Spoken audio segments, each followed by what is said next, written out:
Turning now to a story that's been developing all day. Word that a man from Rockville was killed in a U.S. drone strike earlier this year. Warren Weinstein is one of 2 hostages killed by that attack on al-Qaeda along the border between Afghanistan and Pakistan.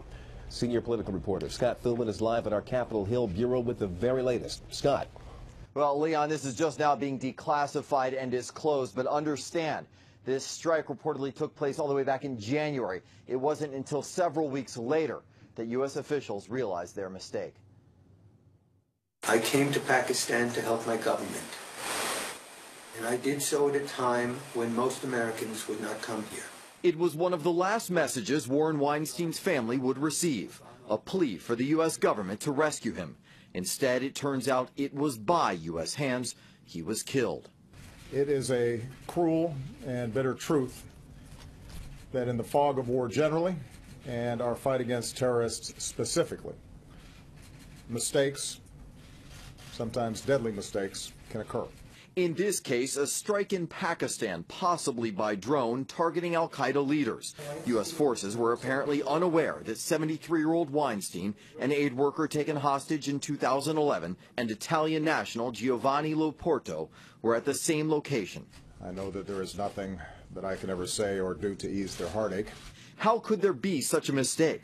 The White House says there were hundreds of hours of surveillance on that compound, but hostages are valuable commodities to terror groups and often well hidden. As President Obama indicated, this is not a time for excuses. The President announced that an independent review is underway, and I think that is entirely appropriate.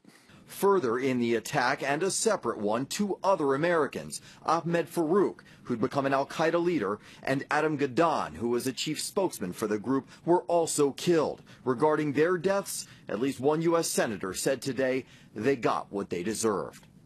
As for the families of Dr. Weinstein and Loporto, the White House says they will be compensated for their losses, although they won't say just yet how much that may be. On Capitol Hill, Scott Thuman, ABC 7 News. Okay, Scott. Now, Warren Weinstein's family has not spoken publicly today about the news, but they did issue a statement. Montgomery County reporter Kevin Lewis picks up our team coverage live in Rockville, where the Weinsteins have lived for decades. Kevin? Hi there, Allison. There has been no sign of the family today, but neighbors and friends have been driving by the house all day long. Some have left flowers at the base of this large maple tree in the front yard.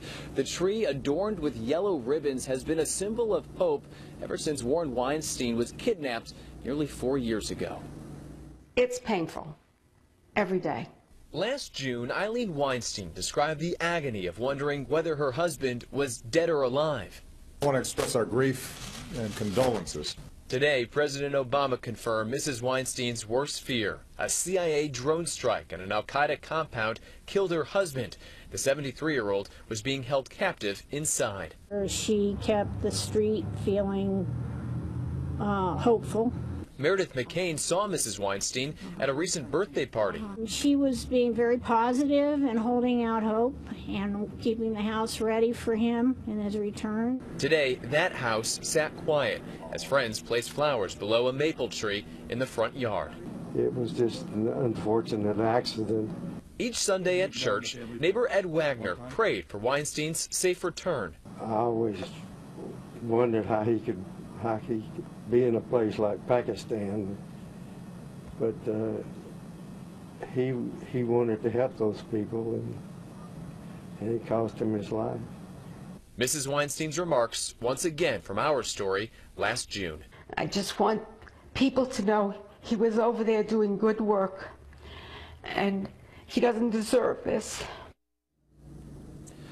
Well, too heartbroken to speak publicly, the Weinstein family issued a written statement today in which it acknowledged the U.S. had some explaining to do, but concluded with the thought that those who took Warren captive bear the ultimate responsibility.